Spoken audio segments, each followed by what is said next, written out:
Hey, this is Marky Altman, and welcome back to the Kids Stay in the Podcast, where memories shared. I don't know.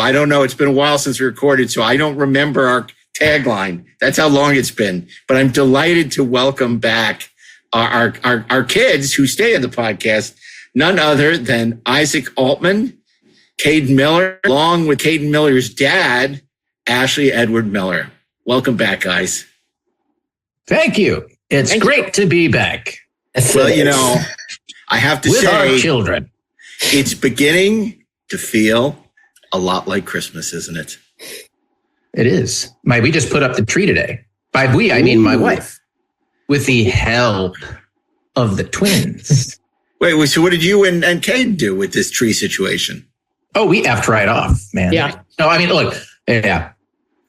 Caden, how much effing off did you do? I helped move part of the tree downstairs. That's my contribution. You helped move part of the tree downstairs. Well, I got to tell you, if Isaac and I had a tree, which we do not, nor would we, but and a lot of my Jewish friends who grew up had Hanukkah bushes, but that was kind of stupid.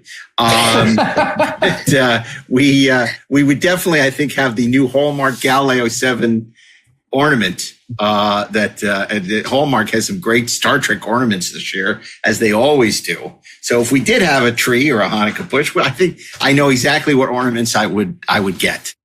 Well, I did, in fact, create a special section just for all of my starships. It was kind of centered around Deep Space Nine. And so that's fun. It's cool. I got a runabout. I got the Defiant. I've got, the Enterprise A. I've got the original Enterprise. I've got the Enterprise E and a Klingon D7. So, it's all good. It's cool. I got to say, I remember as a kid, I used to always love to go to my friend's house, help them decorate their trees. I didn't run to the basement. I actually I always enjoyed, doing that. It would be sort of ushered in the season. And something else that ushers in the season, of course, is Christmas movies. And today we're going to talk about, our favorite Christmas movies and sort of the Christmas movie traditions that we all have in our respective families. But before we do that, I want to let people know that if they're a big fan of Christmas movies, they should check out my new documentary, Best Christmas Movies Ever. Christmas is just a marvelous, magical time of year. I think people just love getting lost in the magic. Movies remind us and they allow us and transport us to a time where there's hope. Merry Christmas! Merry Christmas, George! Merry Christmas, George! And what's the best Christmas movie? My favorite Christmas movie is A Christmas Story. It's Wonderful Life. Elf.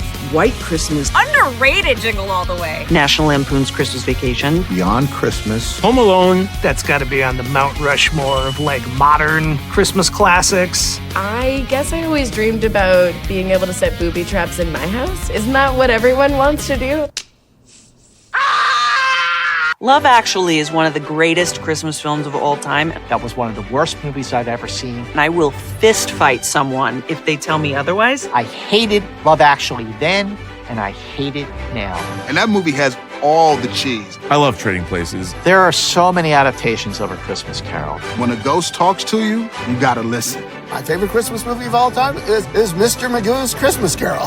Mr. Magoo, you've done it again. Die Hard, not a Christmas movie. I can't believe we're still having this conversation. There's some jingling and jangling going on.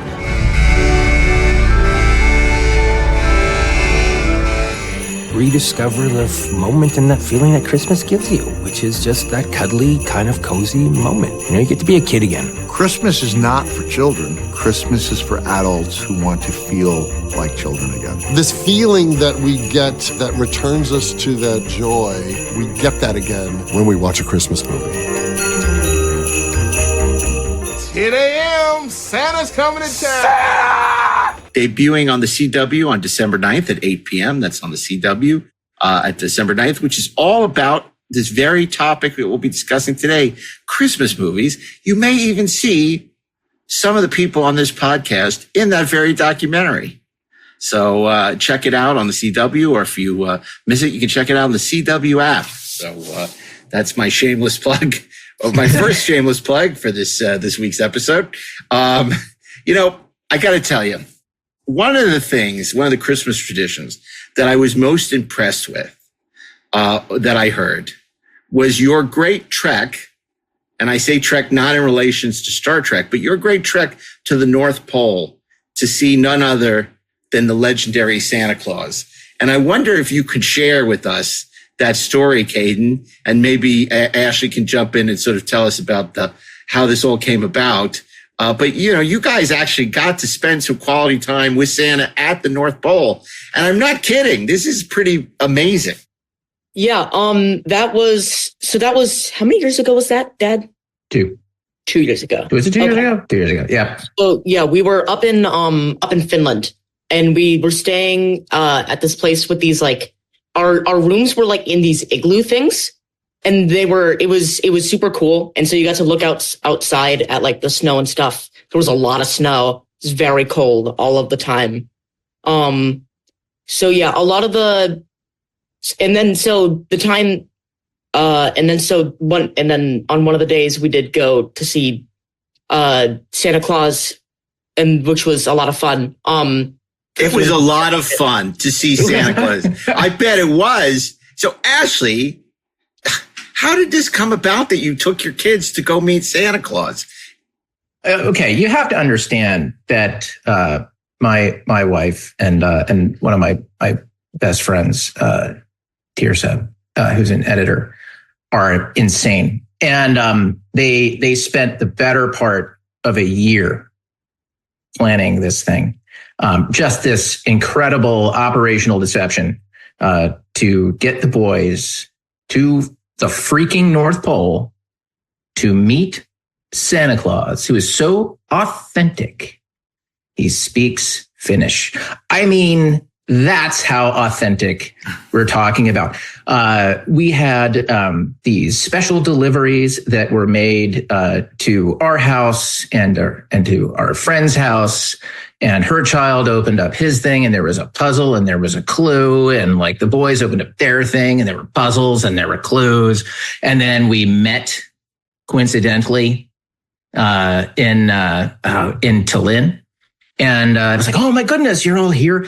And we took the boys on this tour, this history tour, where it slowly dawned on them that the next step of their journey would be to go to the North Pole and meet Santa Claus. Because they were putting together all these clues that we'd put all over the city. And we had like these historical cosplayers who were helping us kind of put all of this together. And we brought it all together inside of this old building with a map that was kind of laid out. And they were kind of putting it together. It was like the historical cosplayer was like, you guys, do you realize where we're going? And Locke just suddenly just puts his hands down on the map and he goes, Santa Claus. And the little village that we went, it was pretty brilliant on Jen and Tirsa's part, because they had us stay, like where the igloo that Caden was talking about was this little resort called Santa's Village. And they had their own Santa. Was it all in claymation?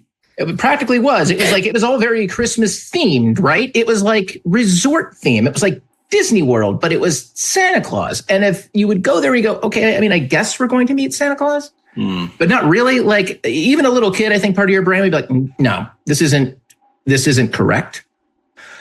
Which was just tremendously smart on their part. And the day that we actually went to meet Santa Claus, it was December 23rd, which is Christmas Eve in Finland. And we went out sledding, like far away, far north, past like the line for the North Pole. And on the way back in the van broke down. Oh, no. It was terrible. And everybody was, oh, my goodness, how are we going to get home? And so we get out of the van. Stranded in the North Pole. Stranded in the North Pole. And suddenly, as you do, a man just comes riding past, driving a sleigh pulled by reindeer. And there were other reindeer with other sleighs behind him. And he offered us a ride.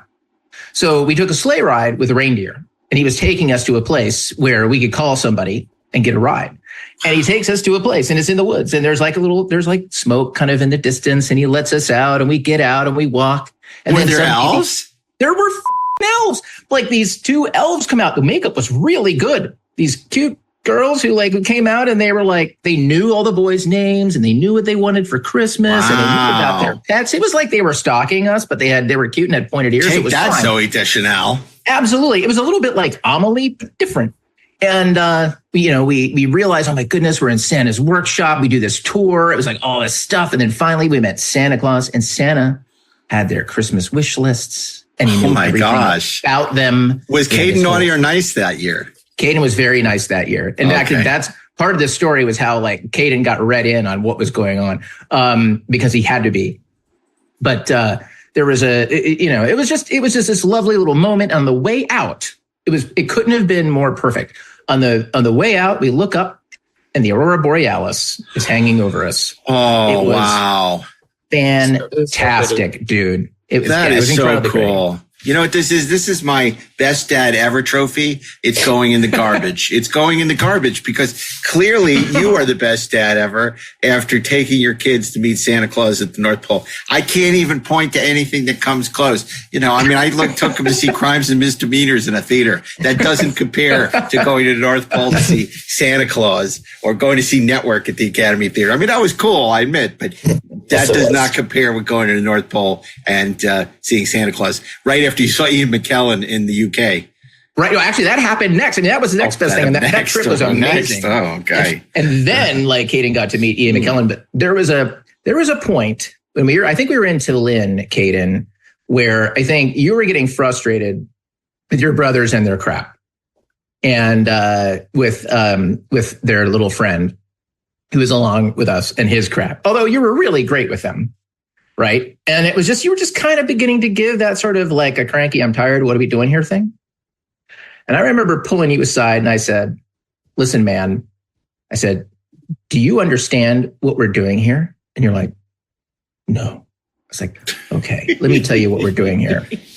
And I told him, and I was like, and if you screw this up for your mom, I'll kill you. Merry Christmas. Caden, I got to ask you. I don't want to get you in trouble, Caden. But what was cooler, meeting Gandalf the Grey or Santa Claus? Sorry, Santa. It was probably Gandalf. Thou shalt not get any more presents. Okay. This is your Christmas present. Okay. Is he cooler? Is it Gandalf or Magneto? Not Magneto. Yeah, Magneto. Yeah. Magneto or Gandalf cooler? I think Gandalf still. Yeah. Gandalf's awesome. Because Magneto can only control stuff that has metal in him. Gandalf can control everything, right? So Gandalf is a little bit cooler, I think, than Magneto. That's true. Yeah. Okay. Well, that's pretty cool stuff. Pretty cool. Isaac and I were talking because we were doing a Curb Your Enthusiasm a marathon, and we think, I don't know if I want to give this away, but I'll give it away, that the greatest version of A Christmas Carol would be Larry David as Ebenezer Scrooge. Or it could be Ebenezer Bernstein. Maybe it would be a Hanukkah Carol, but it would be really cool to do that. And we got that idea watching Curb Your Enthusiasm. Yeah. You're digging Curb, aren't you, Isaac? Yeah, it's been an interesting road. It's been kind of worrisome to see how similar we are to that character. But oh, wow. Okay. Yeah. Would you like to see the episode where he has to fill in for Santa Claus? Yeah. That'd be pretty good. Okay. So today we're talking about Christmas movies. And Isaac, I want to ask you, because obviously, Christmas is not really a thing in our house, but it is. We love Christmas. There's no war on Christmas. There's not even a detente with Christmas. We love Christmas. We embrace the Christmas of it all. We love the presents. We love our friends who celebrate the holidays. We love the Yule log. We love the movies most of all. So tell me a little bit about what Christmas means to you. Well, yeah, as you said, we've never really celebrated Christmas in our family. So it's always just been something that's been out there. And we live in, LA. We don't really get to see snow or just get a lot of those classic Christmas iconography.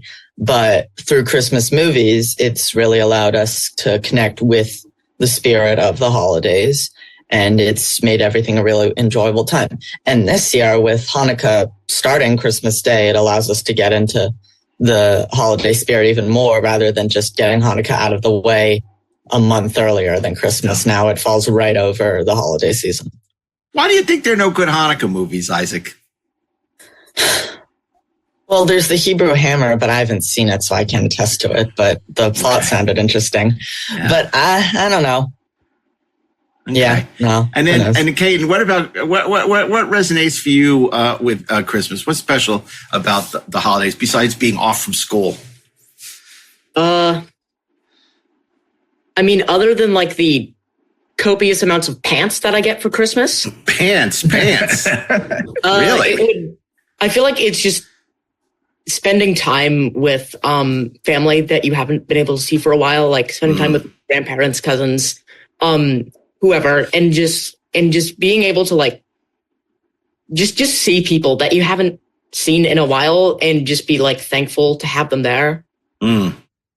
That's a good answer. I bet they listen to this podcast, because otherwise you'd say presents, but instead you're like, oh, it's seeing family. I love to see family. So I love acquiring stuff. No, that's good. That's good. I'm sure Isaac's answer would be very different. I'm not going to put him on the spot because Grandma might listen to this, and I don't want her to think that you like presents more than seeing family. Okay, so we're going to talk about the legendary Christmas movies, and of course, this is something I think going back to when we were kids. I'm, watching the classic Rankin Bass films on television. I mean, Ashley, I got to imagine that Rudolph and Santa Claus is Coming to Town and Frosty Snowman were staples of your upbringing. I know they were for me. Oh yeah, for sure, man. Like I loved the animation. I loved the songs. I loved Herbie, who wanted to be a dentist. I mean, frankly, I think my favorite Rudolph was the New Year's Eve one, actually, believe it or not. But like, I love those specials. That was the best time. The Frosty, the Snowman cartoons, like it just, you name it. Like Christmas was the best time for programming for kids when we were kids, because there was something to look forward to and you knew it was coming, and no man could know the day or the hour, but it was coming. Well, you wouldn't know the day or the hour until you got the TV guide, which of course you would check. Yeah. If you missed it, you wouldn't see it again until next year. Isaac, you look like you had something to say about Rudolph's Shiny New Year. Yes, I did. And even though this is a Christmas episode that's really all about the holidays, and Rudolph's Shiny New Year, I think, is a hidden gem among the Rankin Bass stories about Rudolph and Santa. I mean, who could imagine Rudolph going to a bunch of islands where he teams up with cavemen, Benjamin Franklin, and Frank Gorshin as a knight? And right, it's like the Avengers, only different. When you hear about it, you don't expect it to be anything great, but it's something that I know we've watched every New Year's Eve, and it's been great. And it's good to know that at least one other person knows about it besides us. Those ears! Oh. Yeah. Baby New Year. I know, and what a great villain that Egon is. Yeah. Or Eon, right? Spangler. Because he lives for Eon. Yeah. Eon, right? He is a great villain. It's brilliant, actually. It's like a brilliant little fantasy. It's great. And every year we, without fail, me and my sister continue to ask, how long is an eon? And we get the same answer every year and proceed to forget about it until the next year. You're trying to see if we change our answer. But it's interesting because some of these films have dated worse than others. I mean, I love Rudolph. I'll always love Rudolph, but it's really funny to watch because, of course, it's so misogynist. I mean, and just like, this is man's work. One of the reindeer tells his wife, and it's like Santa is a real jerk to everyone. I mean, if you watch it, pay attention to this, because Santa is such a jerk when he sees the deformity on Rudolph. It's like, ugh, it's like, it's only when he can help him out by, lighting up the night and spoiler alert, saving Christmas. Then all of a sudden Rudolph's great. Before that, a metaphor for deformed. Hollywood. It's right. Exactly. But Santa has no use for him. His dad wants him to hide the fact that he's, has this nose. It's like, his dad's a jerk. I mean, he's almost like in Batman Returns when they send Oswald Cobblepot out into the night. Another great Christmas movie, right? Yeah. It's like Donner. What is it? Donner? I think Donner or Blitzen. Who's the bad dad? Donner's the dad. The Donner Party. He is not happy with his son with the glowing nose. But, and it just throughout, it's like the kids are performing for Santa, doing the elves. And Santa's like, it's not very good. And he storms out. It's just like, wow, Santa, you're a jerk. Yeah, his character arc throughout that movie is slowly getting fatter over time. And that's his arc. That's his main goal. I have to tell you, the real Santa is super nice. And he doesn't speak English. I bet he wouldn't be a jerk to he does speak English. It's just birdie, birdie, birdie, birdie. He's like the Swedish chef is basically what he sounds like. See, the Santa who comes to save Frosty, he's a sweetheart. He saves Frosty from melting. He brings the Christmas magic, and he chastises that magician for being self-absorbed and jerky. But that's Santa with his game face on, right? Like that's Santa. He's like, okay. It's like, whoop, I've got the Santa suit. I'm Santa. He's like looking in the mirror. He's like sort of adjusting his smile. He's like Tom Cruise putting on his Tom Cruise suit in the morning. It's like, he can't be Tom Cruise all the time. It's like, he just has to be Tom sometimes. And that's Santa. When he's not in the sleigh and doing the job, when he's not on the clock, he is an ass. But when he's in front of the public, man, it's like that performance chip just kicks in, and he is fucking Santa Claus. You know who I love? That like Yukon the Christmas Cornelius. version of Homelander. He's like the Christmas version of Homelander. Oh my! See, we don't let Isaac watch the boys yet. We're not. But soon he'll be able to watch it soon. And the best version of Santa is from the Rankin Bass. Santa Claus is Coming to Town. I know that is a Santa that we've enjoyed, and unlike a lot of prequels, it answers questions we actually want to know. We see Santa get his red coat. We see how he arrives in the North Pole, how he gets the reindeer to fly. And it's an amazing story. And it's definitely our family's favorite Christmas. It's better than most prequels. It's better than the Star Wars prequels. Yeah. Yeah. It's like Santa Begins. It's like, and I love the scene where he fights Ra's al Ghul. And no, it's good though. You find out how he becomes Kris Kringle and how he gets the reindeer fly and how the presents, and he meets this girl that becomes Mrs. Claus, the hot Mrs. Claus, who later has her own sequel, A Year Without a Santa Claus.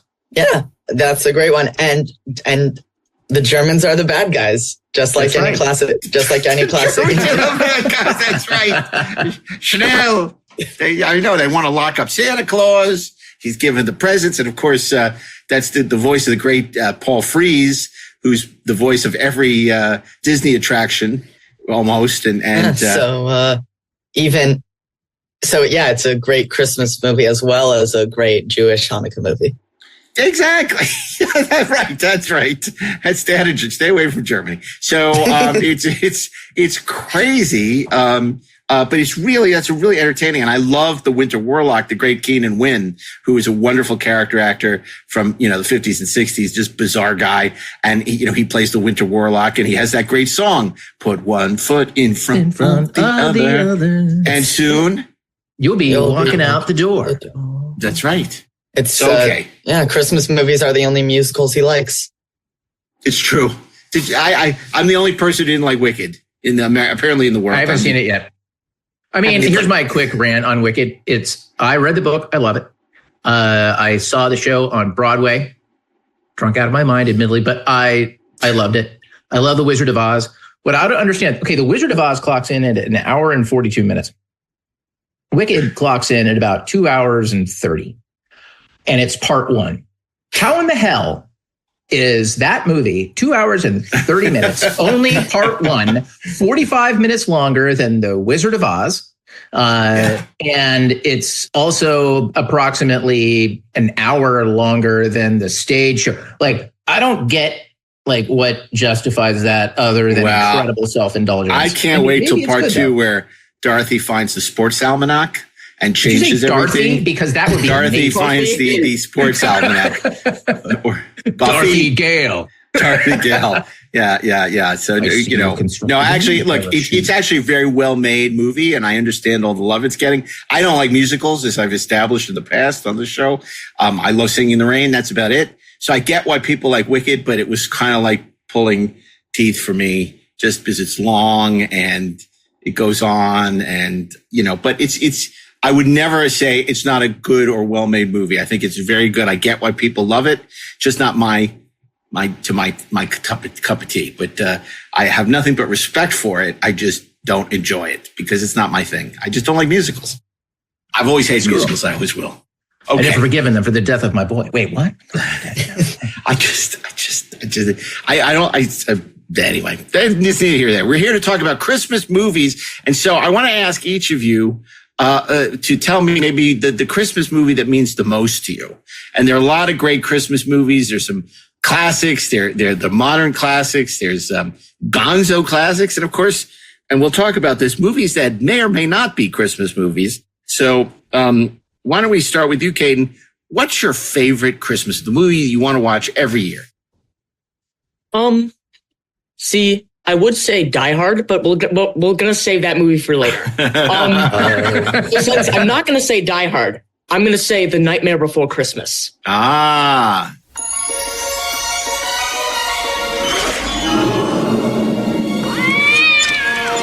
Welcome to an extraordinary world filled with magic and wonder. Open your mind and let yourself go to a place where every day is Halloween and every night Jack Skellington I am the Pumpkin King! dreams of something different. What is this? It's someplace new. Jack, look out! What's this? What's this? There's color everywhere. What's this? There's white things in the air. What's this? I can't believe my eyes. I must be dreaming. Wake up, Jack. This isn't fair. What is this? Haven't you heard of peace on earth and goodwill toward men? Touchstone Pictures presents the enchanting story of two very special dreamers and the holiday spirit that brought them together. From the imagination of Tim Burton comes The Nightmare Before Christmas. And what did Santa bring you, honey?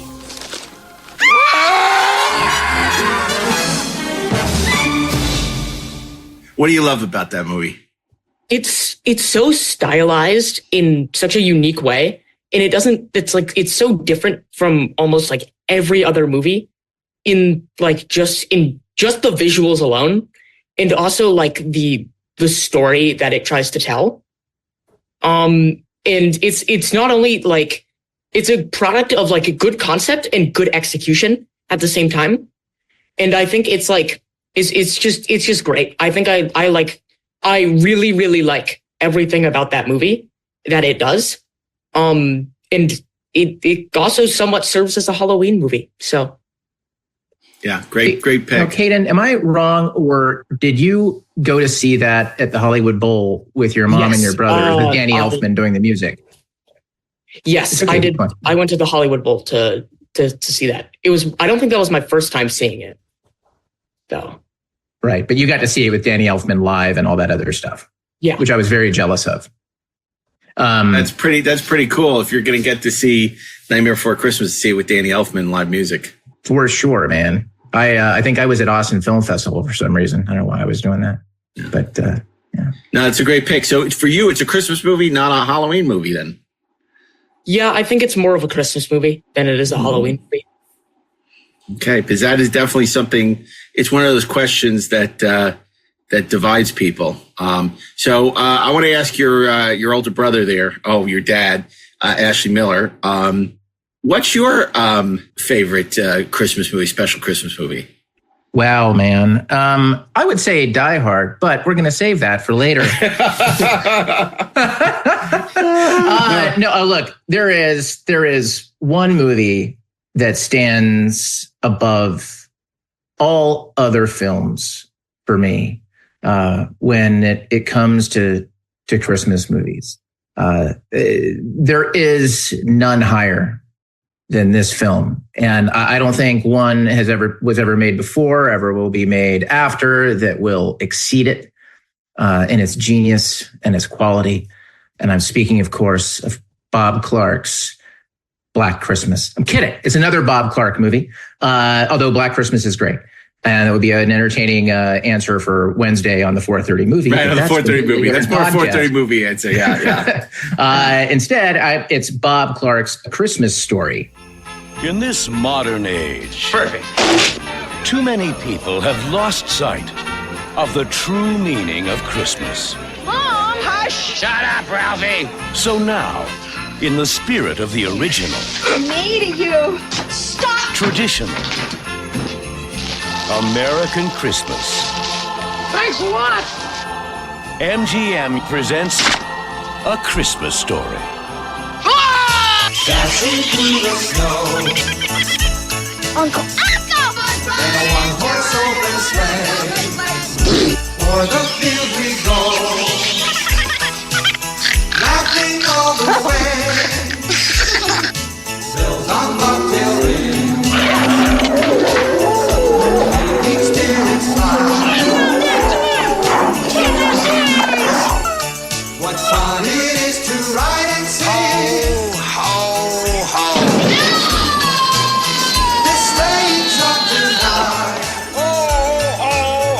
Fragile. That must be Italian. I think that says fragile, honey.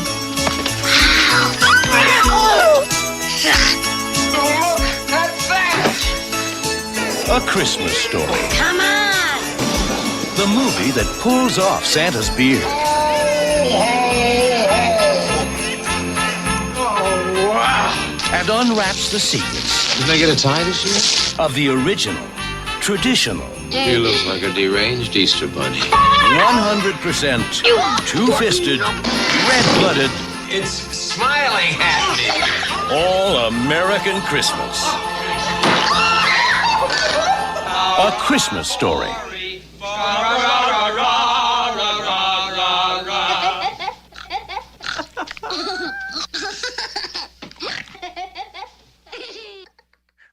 Which is a memoir of growing up, having Christmas in the 50s, and young Ralphie, played by Peter Billingsley, and his strong desire to have a genuine Red Ryder, BB gun, and everything that he goes through to get it. But really, it's about this family celebrating Christmas. It's a series of sketches about this family and who they are. And it's just so wonderfully written. It's so wonderfully directed. It's incredibly sweet.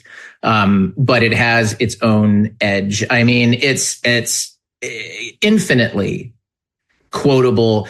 It's such an important part of Christmas to me that, I got the Hallmark Entertainment, the major award, the leg lamp that I hang on my Christmas tree every year. We nearly named our latest dog Bumpuses, which I think would have been really accurate now that we know him. So yeah, man, A Christmas Story, my very favorite, absolutely, and I watch it every year. Yeah, I really relate to that movie. My parents stuffing soap in my mouth and just really, really giving me a hard time. It's just, yeah, that movie really gets me because yeah.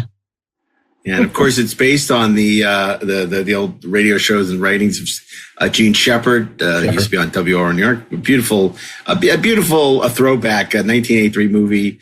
Very vignette-y, but it's so entertaining. And I always related to they end up having to go for Chinese food on Christmas Eve, which was sort of our tradition.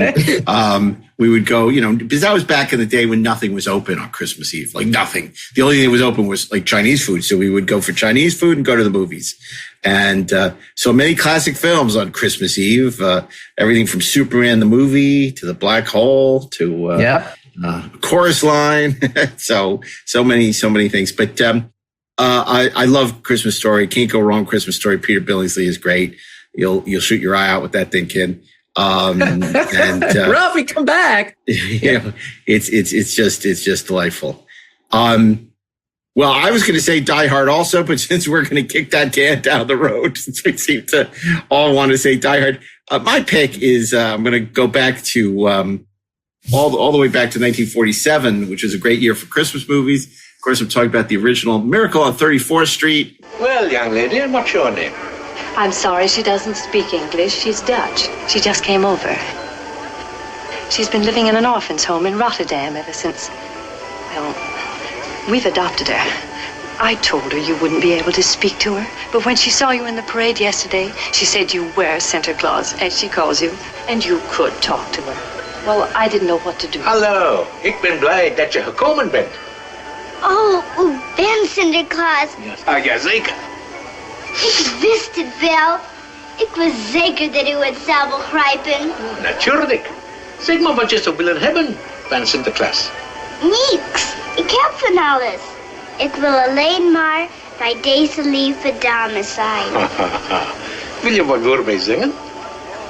Sinterklaas kapoentje, geef het in mijn schoentje. Geef het in mijn laarsje. Dank u Sinterklaasje. Sinterklaas kapoentje, geef wat in mijn schoentje. With Edmund Gwenn and Natalie Wood.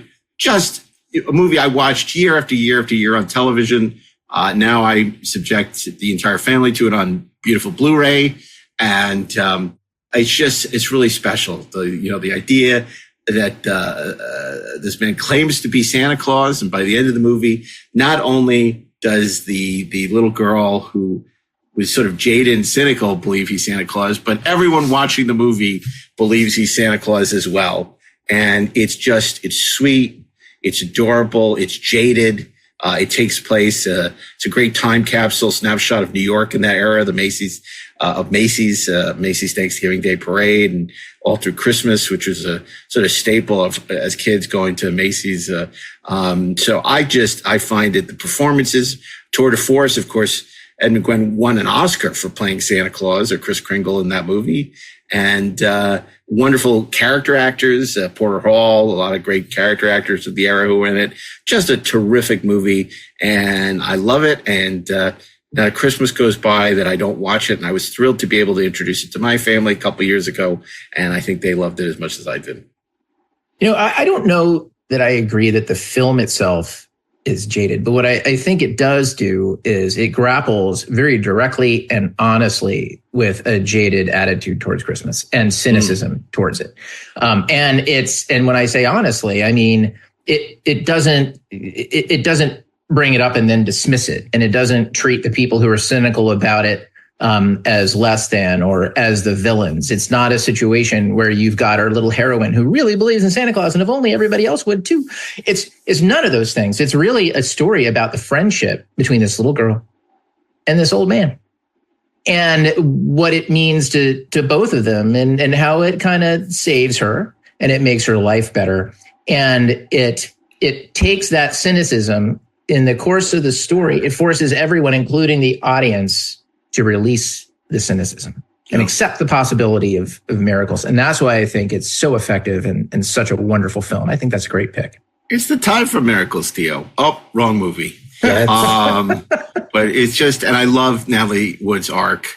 And obviously when she just doesn't believe it, and then she sees him speaking Dutch to the little girl who's an orphan from World War II, and just can't believe that Santa, he can speak all these languages. And well, a lot of people know how to speak a lot of languages, but it's kind of like, you see where it's going. And then, the last shot, and I won't give it away for people who haven't seen it, that sort of, I feel, answers the question of, is he Santa Claus or not, it just gets you every time. It's just so sentimental and emotional and beautiful.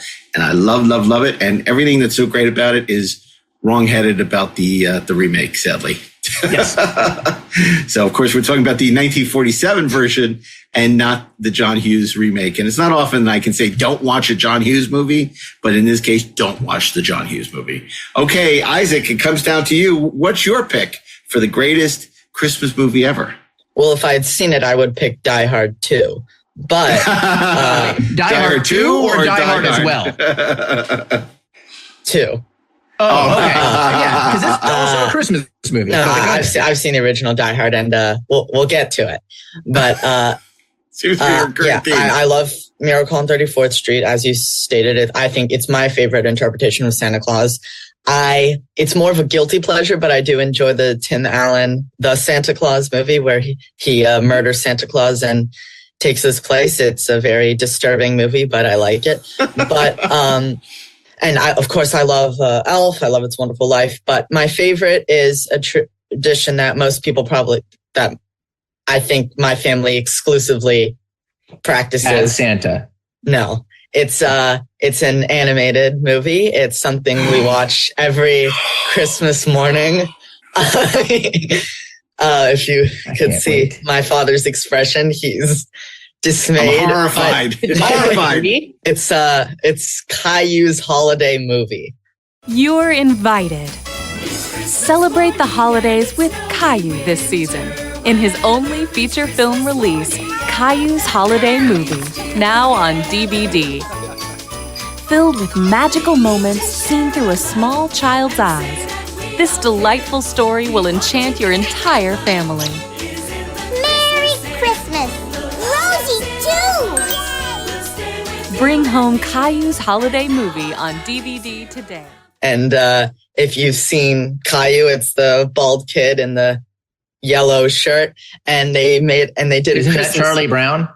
No, he has a yellow shirt, but with the black they're two different bald kids. lightning through it. Okay. No. That's Charlie Brown. Yeah. And Caillou got nothing on Charlie Brown in terms of being a loser. Oh, wait.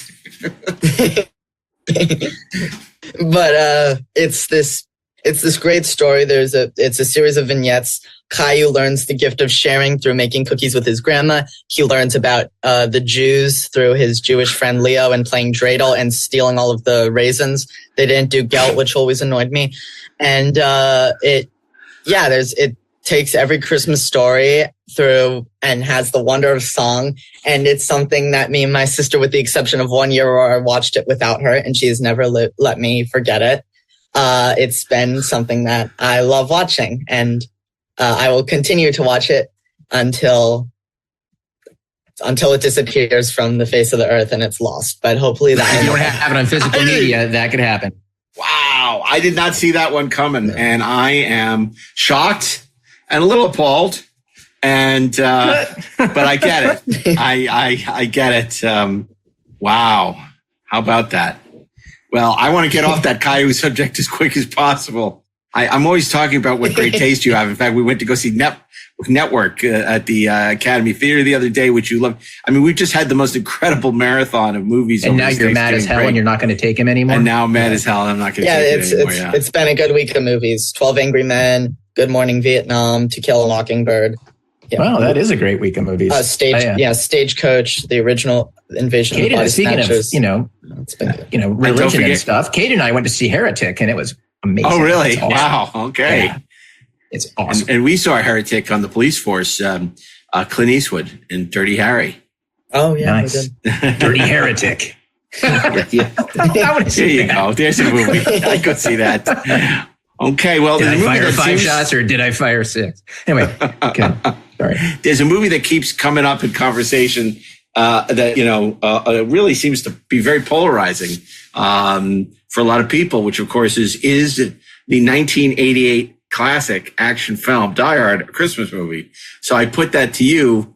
I'll start with Caden. Is Die Hard a Christmas movie? Yeah, absolutely.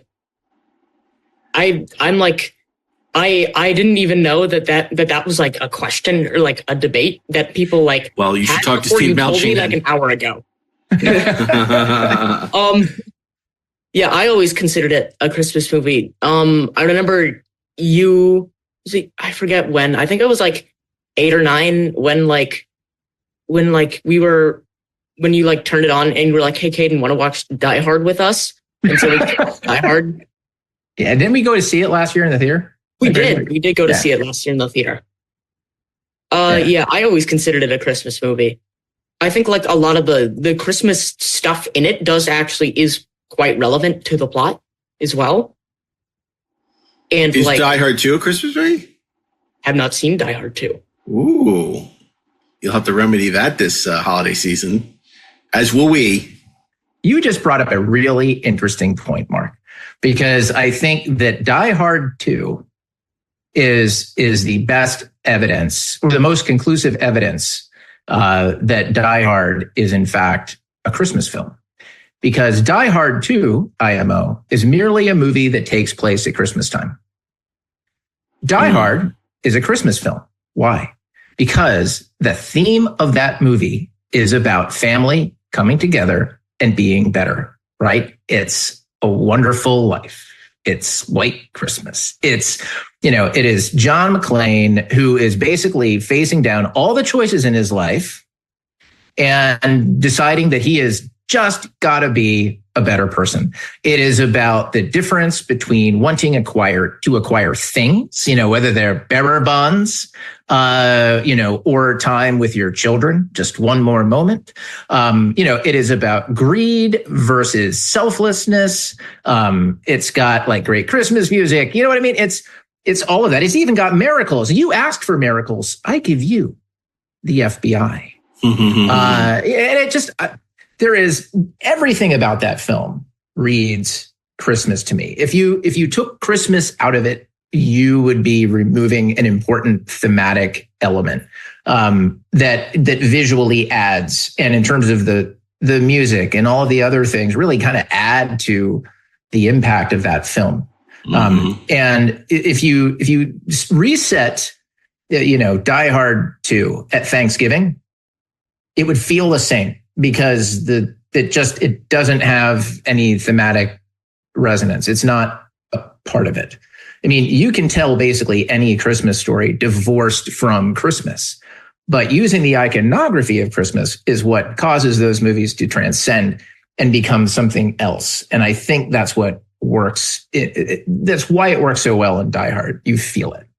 Yeah. I can make a very similar argument for Lethal Weapon, by the way, and Shane Black in general, but that's a different conversation. What about you, Isaac? Die Hard a Christmas movie? Yeah, I believe it's a Christmas movie. And when people say it's not, why? Because it was released in July. No one is going to no one remembers the release date of most of when Die Hard released. People only use that as a way to say it's not a Christmas movie, but everyone forgets that release date most of the time anyway. So I don't think that's really relevant. And by not including it, it really limits the possibility of what a Christmas movie can be. Not every Christmas movie has to be something with Santa or just saving or a Christmas story and just certain elements of Christmas. By turning it into an action movie, you expand the genre and you allow more aspects to be included. So rather than limit the scope of what a Christmas movie is, why not expand it to include Die Hard, Lethal Weapon, Batman Returns, and Iron Man 3, and just all types of movies set during Christmas. On Her Majesty's Secret Service. Who is it hurting? Yeah. Who is it hurting? And well said, because you know what? I don't want to live in a world where we can say, you know what? Santa Claus versus the Martians is a Christmas movie, but Die Hard just fucking isn't. I mean, what's wrong with us as a society when those are the words that are coming out of our mouth? Yeah, it's interesting, Isaac, what you said. Really interesting because, of course, I think we can all agree that Miracle on 34th Street is a Christmas movie, right? We all agree, right? I would think almost everyone would agree a movie about is this Santa Claus or not is a Christmas movie. Well, Miracle on 34th Street came out in July. And if you actually watch the trailer for it, they don't even mention Christmas in the trailer for the movie. And yet it is the most Christmas of Christmassy movies ever made, Yes, that is a weird trailer indeed. They were trying to hide. But you got to remember, the phenomenon of the Christmas movie is a relatively recent thing. Even movies like White Christmas and stuff, weren't really, so much marketed as Christmas movies at the time. A lot of them came out during the summer, or they wouldn't push them as Christmas movies. It was really with the advent of, sort of It's a Wonderful Life being in the public domain and airing all the time around Christmas that people got conditioned to watch Christmas stuff at Christmas. And wanting to watch Christmas movies. I mean, if you look at your streaming services now, all of them have the Christmas collection, have all their Christmas movies. But it hasn't always been that way. It was really the advent of home video. You really start to see it in the 70s, become Christmas. I mean, if you look at Rudolph, the first Rudolph wasn't produced till the mid 60s, late 60s. And before that, movies it wasn't considered a genre, Christmas movies, the way it is now, which is, I think, really, really interesting. And of course, I agree with you. Die Hard is absolutely a Christmas movie for all the reasons you stated and many, many, many more. it's the time for miracles, Theo. So of course it's a Christmas movie. And it's amazing to me how upset people get, because a Christmas movie doesn't have to be religious. That's right. It's celebrating the time of the season's greetings. Yeah. I'll take Die Hard over the greatest story ever told any time. Yeah, right. Or Jesus of Nazareth, or a lot of the more religious Christmas movies. Although if you mash those movies up, it'd be amazing. Oh my God! Yes, exactly. Right? Yeah. It's like Jesus is in a skyscraper and there's terrorists. Right, it's Die Hard with Jesus. Yeah. And then there's also a lot of thematic storylines that continue. We have a various amount of Christmas Carol movies, Scrooged, Muppet Christmas Carol, and all of those are amazing Christmas movies. And I don't think, Dad, you haven't seen Muppet Christmas Carol, right? I have not. And I've seen a lot of the Christmas carols. And it's funny, I'm definitely a product of my generation, because I love Mr. Magoo's Christmas Carol, which is not a film that a lot of people watch or know anymore. But, Mr. Magoo is a character that was really well known back in the day. It was Jim Backus did the voice of Mr. Magoo. And it's a really great version of A Christmas Carol. But of course, there's Muppets Christmas Carol. There's the more recent Robert Zemeckis one with Jim Carrey, which I don't think is particularly good. The Alistair Sim version is Christmas terrific. Carol and Ted and Alice. The Albert Finney musical. But the one that people seem to really gravitate to today more than anything is the Bill Murray Scrooge from 1988. I love that movie, man. And I think I loved it from the jump. I know that there are those among our circle, Darren, who aren't a fan of that film, but I think it actually makes the movie feel relevant, right? It updates it, I think, in the right way.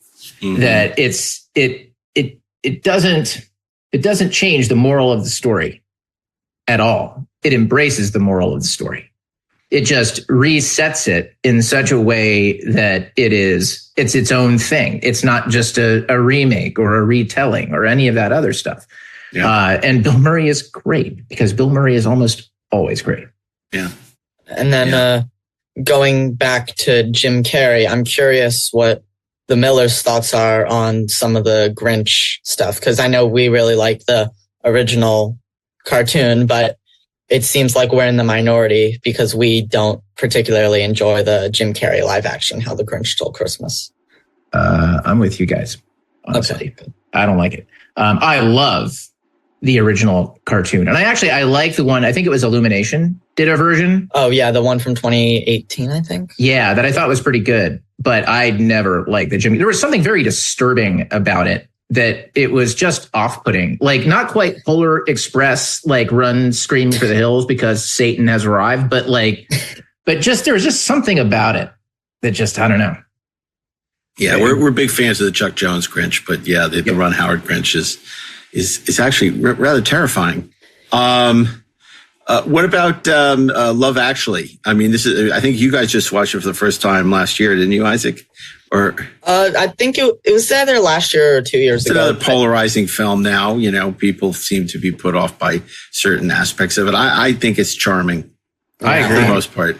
Yeah, I still enjoy most of the movie. I think, I like the fact that I think is it Billy Bob Thornton? Like he's like, he's the American president. And he's like afraid of pictures of Benjamin Disraeli, which I thought was brilliant. But I actually no, I love that movie. I think it's a brilliant little series of stories just about love and kind of what it means at Christmas. And I think, look, all Christmas stories are ultimately about connection. I think that it's because that's truly what seems to be the overriding message of a Christmas story is that, hey, you're not alone. You're connected to something and you have a family, right? That's what Christmas is about. It's about pulling a family together. And I mean, that's the thing that sort of exists there. I mean, I don't know, man. I love it. Just like in Eyes Wide Shut. Yeah, exactly. Which is why Eyes Wide Shut is not a fucking Christmas movie. It happens to take place at Christmas. So many a great Christmas movie. We won't be able to talk about them all. I know another one that gets a bad rap that we kind of thought was fun. And I guess it's the way that these movies, if they become perennials over time, they get redeemed. And of course, I think Jingle All the Way is an example of that. It came out. It was a huge bomb in 1996. And, you know, you really loved it. Oh, yes. I adore that movie. We watched it when we were watching a lot of Arnold Schwarzenegger movies, you know, True Lies, the Terminator stuff, Last Action Hero. And it was just something that I really liked. It was just weird. I mean, it doesn't make a lick of sense, but just seeing Turbo Man and Arnold going on like this crazy adventure, beating up a Santa Claus cartel, hunting down people who are taking his cookies. And it was very entertaining. And it's something I wished got more recognition. Yeah. A lot of people's favorite movie, Caden, a lot of favorite Christmas movie is Home Alone. Are you a fan of Home Alone? Home Alone. I don't really have any strong feelings towards Home Alone. It's like, I just think it's a good movie. It's like, it's fun. It's sweet. It's charming. It's just not really, I wouldn't say it's like not my thing, because I do like it. It's just not something I would go out of my way to watch. I'm kind of with you. It's like Die Hard in reverse, right? But it's funny. Yeah. And I have to say, I think, you know, Above and Beyond, probably the best of all these films that we haven't talked about. It may be a New Year's film and not as much a Christmas film, but it is a film that has been discovered and is beloved by audiences, and deservedly so, is Frank Capra's magnificent 1947 classic, It's a Wonderful Life. Yeah, It's a Wonderful Life. It's a classic movie, and it's really been, you know, a lot of people recognize it and a lot of people know what it is. I don't think it's the case like The Wizard of Oz, where it's an old movie that most people, at least in our generation, have seen or have heard about. And that's rare for a lot of movies from the 30s or the 40s, which is, you know, unfortunate. But it was great. It was great watching it. I like whenever it gets talked about. I really liked how it was incorporated into Batman the Animated Series with Christmas with the Joker. I really liked that episode. And then overall, just It's a Wonderful Life, and just how one person can make a difference and change everything. Like Michael Knight in Knight Rider. Caden, if you ask a lot of people, Isaac alludes to your generation, it seems that a film that has become the most beloved of modern classics for the audiences today is Elf. Is Elf a movie that you're a fan of? I haven't watched Elf in forever, but I do remember I did really, really like it. But it has been way too long since I have seen that movie. But I do know that a lot of people really love it. So I'd have to give that a rewatch. Isaac, what about you? Isaac is not with us. Isaac mentioned Batman the Animated Series, and he got frozen by Mr. Freeze. It's now Sub-Zero. We were asking. So, what about you in terms of Elf becoming sort of this beloved Christmas classic? I love Elf, and just it's like all Christmas stories. It's heartwarming. It's about family. I love how it connects to Rudolph through the stop motion world of the North Pole. It's a little unrealistic with a corporate billionaire loving his children, but I really found it to be. Well, he's in publishing, wonderful. So I'm not sure he was a billionaire. I think he was probably, publishing is not as you don't make as much money as you would think. Well, I got to say, it's so great to have the kids back in the podcast. It's been a while, but we are committing to getting back on a regular schedule, and we're going to be back in 2 weeks with an all new episode of Kids Days in the podcast. But I want to say it's great to have everybody back. Obviously, happy holidays to all our listeners who joined us for this very special episode of Kids Day in the podcast as we celebrate the holidays. And we got some great episodes coming throughout the rest of the year and into next year. And of course, if you can't get enough of the Kid Stays in the podcast, you might also want to check out the holiday countdowns on Inglorious Trexperts. Ashley and I are both co-hosts on that popular podcast devoted to all things Star Trek. And of course, Star Trek Generations is also a Christmas movie. Oh, God. Not what I would recommend, but it is also a Christmas movie.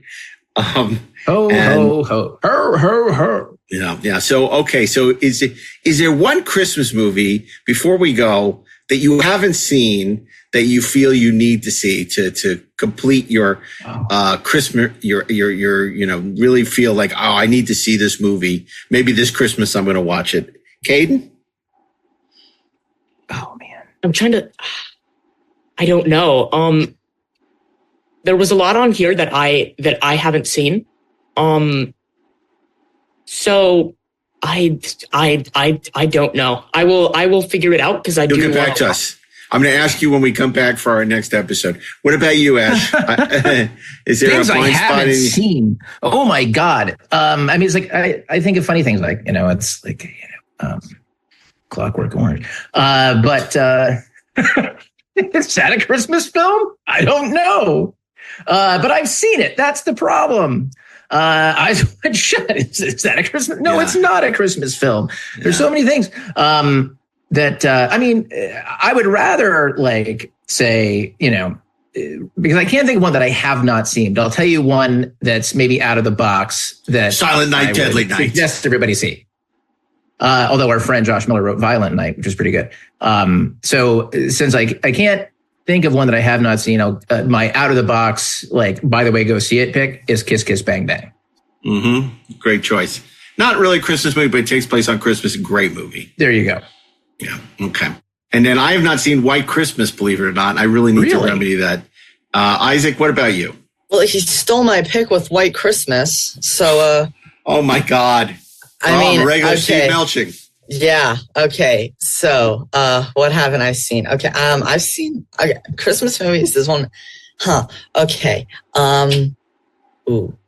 Bad Santa? Yeah. What? Yeah, Bad Santa. I haven't seen that. There's a bunch of Christmas Carol stuff. I haven't seen the one you were mentioning. I would like to see that at some point. So, I mean, probably White Christmas. I know it's playing in theaters somewhere around us soon, but yeah, White Christmas. Hot Frosty. Well, maybe, guys, we can start with getting you to watch Die Hard 2. So, anyway. Well, listen, happy holidays to everyone. Happy holidays to you guys. And we'll be back in 2 weeks with an all new episode of The Kid Stays in the Podcast. So until then, on behalf of Isaac Altman, Caden Miller, Ash Edward Miller, and myself, Mark A. Altman. Do you know what your kids are watching? That's not our outro, but it'll have to do because I don't remember what our actual outro is. Our new slogan. We'll see you back. Have you checked the children? Stay in the podcast or else. We're trapped. We'll take a poll and we'll let you know what the new outro is. I'm going to have to listen to our old episodes to find out what we said when we were ending the podcast. Yeah, shut up. I can't hear it. Next. Sorry, there's no air conditioning in here, but...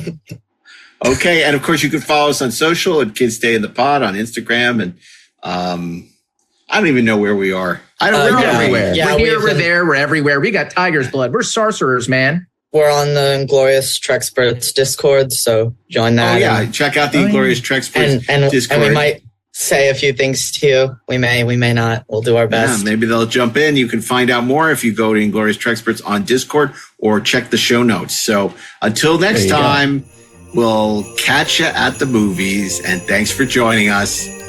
Merry Christmas. Merry Christmas. Oh. Happy Hanukkah. And now I have a machine gun.